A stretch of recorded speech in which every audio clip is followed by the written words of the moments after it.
Thunderstorms are expected to roll through our region soon with the potential to start new wildfires. But first, coronavirus cases once again surging throughout the inland Northwest. So we ask how big of a role the new Delta variant is playing in this new surge. Good evening and thank you for joining us for KREM 2 News at 10. I'm Mark Hanrahan. COVID cases and hospitalizations once again on the rise in the state of Washington. State health officials are concerned because they believe the surge is linked to the new Delta variant. KREM 2's Morgan Trout live in the studio tonight. And Morgan, the health district says there's a long road ahead in the fight against COVID. Mark, over the past week, the cases of COVID-19 Delta variants have doubled in the Spokane area. I was able to ask the Department of Health some questions about how they're able to differentiate between different strains. Right now, the Spokane Regional Health District reports 85 COVID-19 patients are currently hospitalized, with 272 new cases just today. It is definitely increasing quickly in our community, and so it's something we need to be aware of. Kelly Hawkins with the health district says the Delta variant, the highly transmissible and dangerous strain of the virus, is making its way into our community. Sequencing allows for the state to know which strains are impacting a community. The positive specimen is sent to a special lab. Researchers then use equipment to scan the genome, thus able to perform DNA sequencing. Once that process is finished, the scientists analyze the sequence to confirm. It doesn't indicate exactly how many variants we have in our community, but it does give us an idea of the spread of variants and what we need to watch out for. The Department of Health says that since January 2020, more than 33,000 specimens from COVID-19 cases have been sequenced. That's fewer than 8% of positive cases. But they told me that was actually a lot. CDC's COVID data tracker says most states only sequence 1%.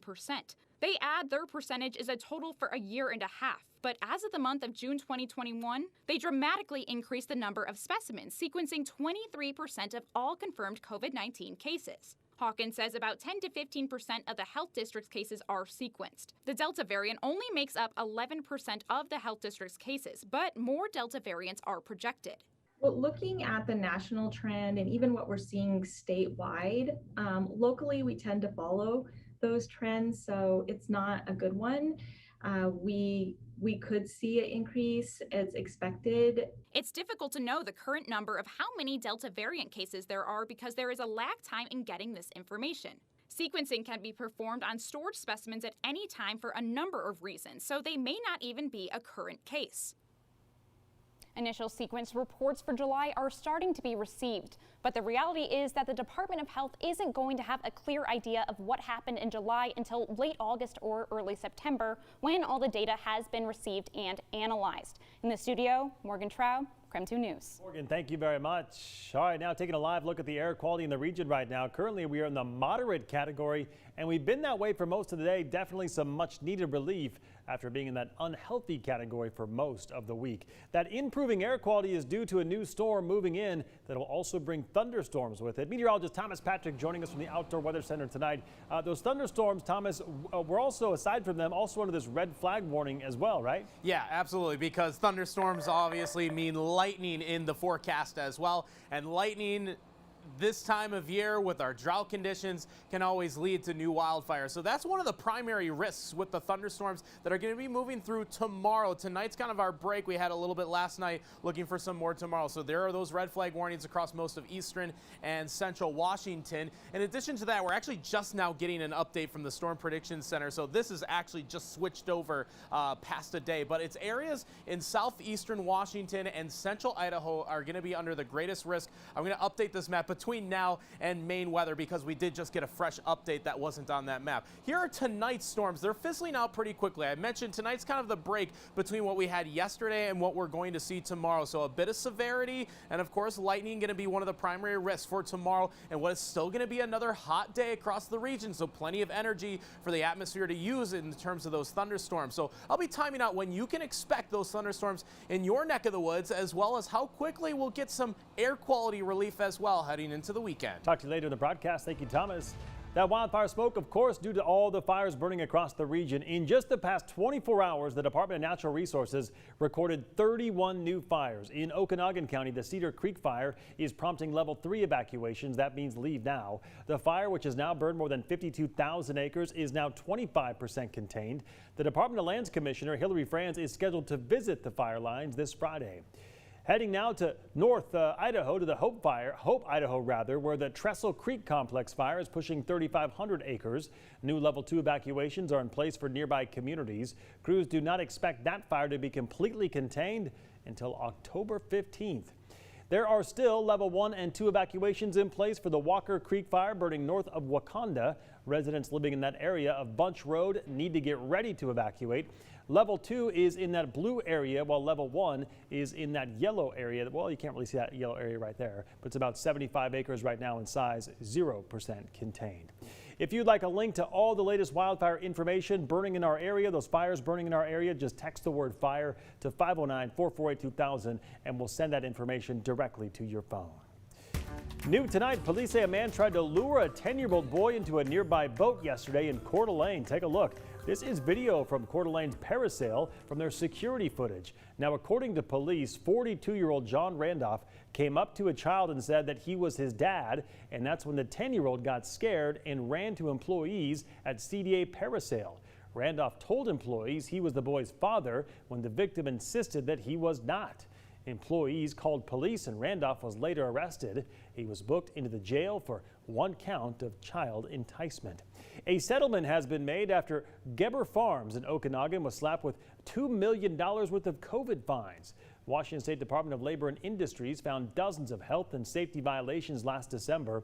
It was later discovered 2 employees died from the virus last July because of work and living conditions. It was one of the largest fines given out in state history. In terms of the settlement, that nearly $2 million fine, they must be spent now to improve the well-being of workers. Is my childhood neighborhood. That's where I spent my childhood years.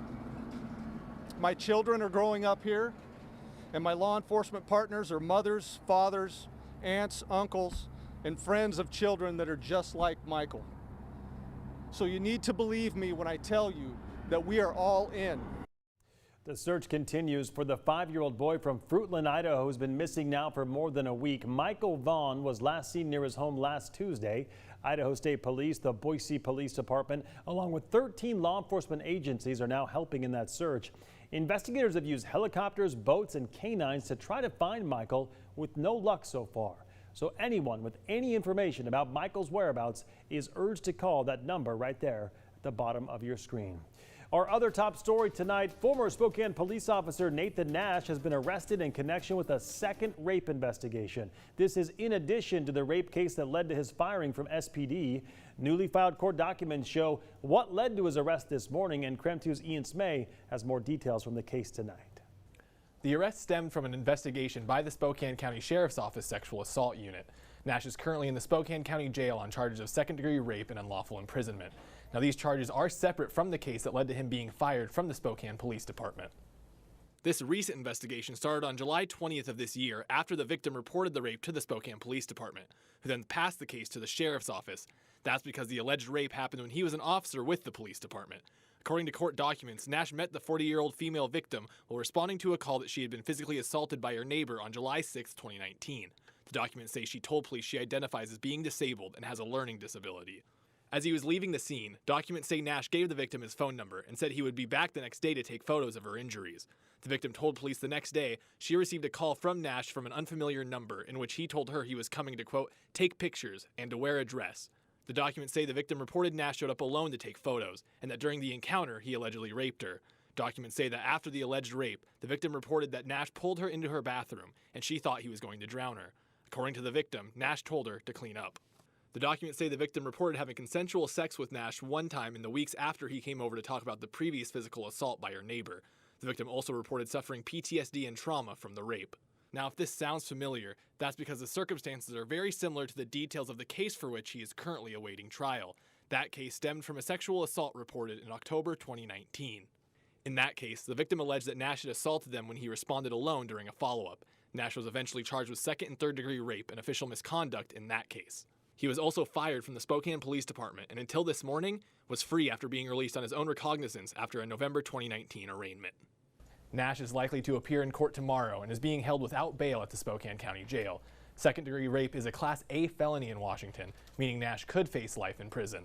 In the newsroom, Ian Smay, KREM 2 News. The Spokane Police Department has released a statement in light of Nash's arrest. It reads in part, quote, "The Spokane Police Department is deeply troubled by a new accusation against Nathan Nash, a former SPD officer. The latest allegation was reported to SPD last month, and SPD immediately referred the information to the Sheriff's Office for investigation." It continues. The Spokane Police Department takes these accusations of officer misconduct very seriously. In 2019, when the first allegation was made, Nash was promptly removed from patrol by a supervisor. It goes on to state, "Today the department echoes Chief Meidel's statement from 2019. We would like to thank those who showed great courage by coming forward and bringing these allegations to light." All right, still ahead tonight, does saying no to a company that wants to get you vaccinated mean no unemployment benefits? We verify.